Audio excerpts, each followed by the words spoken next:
want to tell you about a plan you can follow which takes only a little time each day, 5 days a week, and which brings results out of all proportion to the time spent. For a moment, consider the things your mind has brought you. Everything you have, your work, your relationship with your family and others, your philosophy of life, all come to you as a result of using your mind.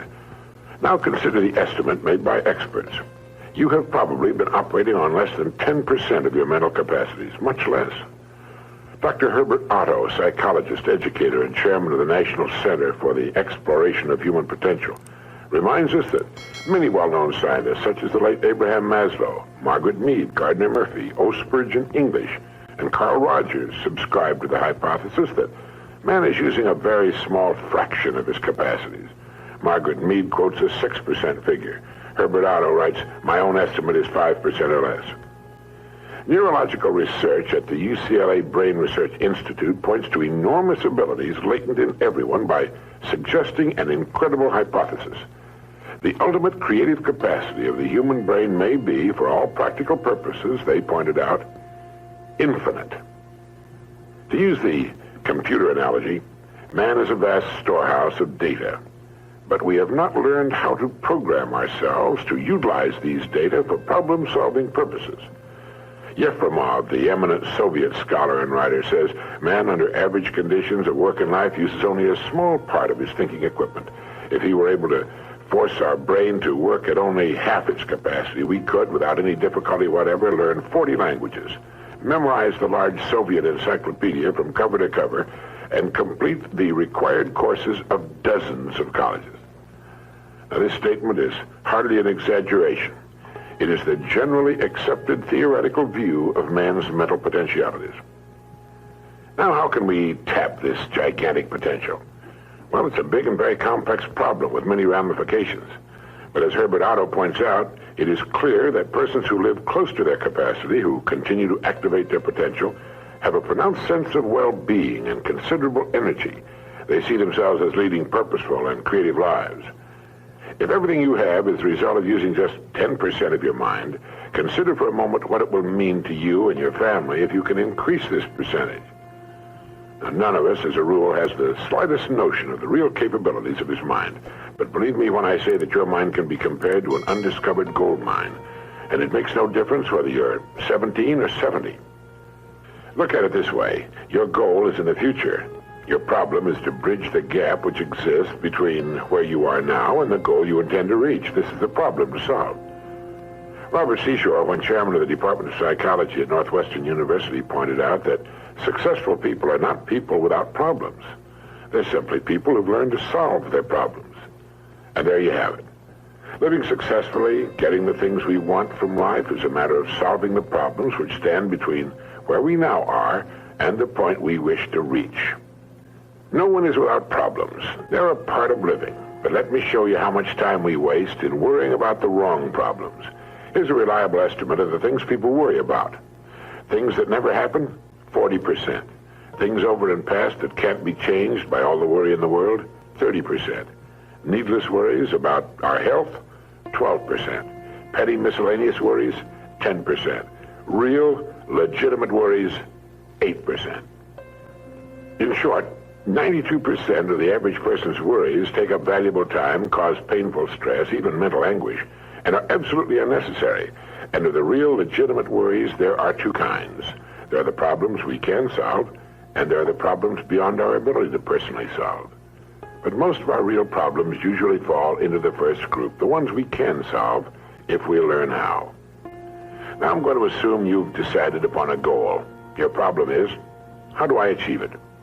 Your goal may be a promotion, a greater income, a beautiful home. It makes little difference what your goal happens to be. But you have your goal, and you know that you will become and you will achieve what you think about. That is, if you stay with it, you will reach your goal. But how? Well, it's right here that your mind comes into play. What is your mind? No one knows for sure. Perhaps the best way to describe it is to quote Pulitzer Prize-winning playwright Archibald MacLeish. In his play, The Secret of Freedom, a character says, "The only thing about a man that is a man is his mind. Everything else you can find in a pig or a horse." That's uncomfortably true. The human mind is the one thing that separates us from the rest of the creatures on Earth. Anything that comes to us in the future will almost certainly come to us as a result of the extent to which we use our minds. And yet it's the last place on Earth the average person will turn to for help. In order to reflect just a moment on the human mind, consider what it's accomplished. Human knowledge has advanced more in the past 50 years than in all the preceding 10,000 years of human civilization. Of all the scientists who ever lived, it's estimated that 90% of them are alive today. We've reached, in the area of ideas and human advancement, a plateau so high it was undreamed of by even the most optimistic forecasters as recently as 10 years ago. But every new idea triggers additional ideas, so that now we're in an era of compounding advancement on every front and in every area that staggers the imagination. Dr. Harlow Shapley of Harvard has said that we're entering an entirely new age of man. He calls it the psychozoic age, the age of the mind. And you own one, free and clear. Now let's look at a few facts. Now, the average working person has at his disposal an enormous amount of free time. In fact, if you total the hours in a year and subtract the sleeping hours, if he sleeps 8 hours every night, you'll find he has almost 6,000 waking hours, of which he spends less than 2,000 on the job. Now, this leaves him 4,000 hours a year when he's neither working nor sleeping. These can be called discretionary hours, with which we can do pretty much as we please. At least, our minds are free. Now, so you can see the amazing results in your life, I want to recommend that you take just 1 hour a day, 5 days a week, and devote this hour to exercising your mind.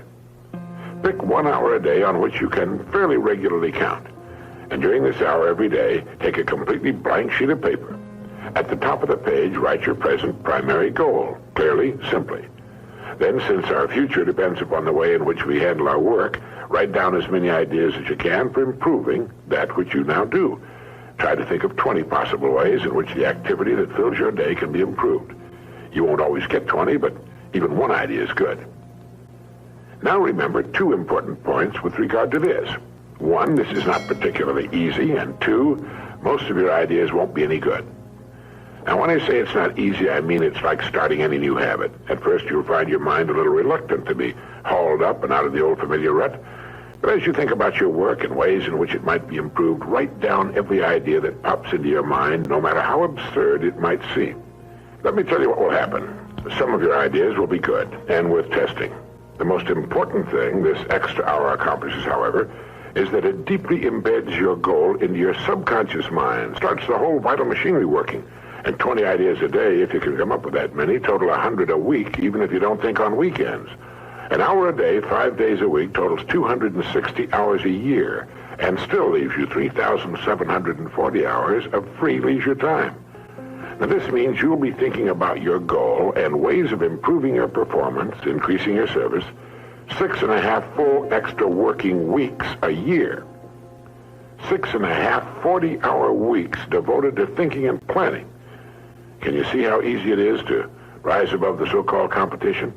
And will still leave you with 15 hours a day to spend as you please. Starting each day thinking, you will find that your mind will continue to work all day long. You'll find that at odd moments, when you least expect it, really great ideas will begin to pop into your mind. And when they do, write them down as soon as you can. Just one great idea can completely revolutionize your work and, as a result, your life. If you want to develop the muscles of your body, you take daily exercise of some sort. Well, the mind is developed in the same way, except that the returns out of all conceivable proportion to the time and energy spent. I've used this system for years, and it's given me some of the most gratifying and rewarding experiences of my life. And it costs only 5 hours a week. 5 hours out of 168. Is it worth it?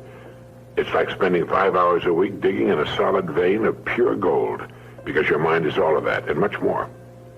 Each time you write your goal at the top of the sheet of paper, don't worry or become concerned about it. Think of it as only waiting to be reached, a problem only waiting to be solved. Face it with faith and bend all the great powers of your mind toward solving it. And believe me, solve it, you will. Now let's briefly recap. This week, start spending 1 hour each day getting as many ideas as you can. Try for 20 a day on ways to improve what you're now doing. Remember, the achievement of your goal very likely depends upon it, as does your whole future.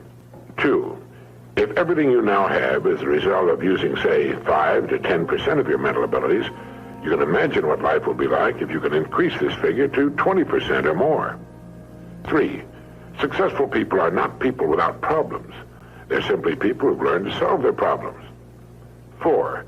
Don't waste time and energy worrying about needless things.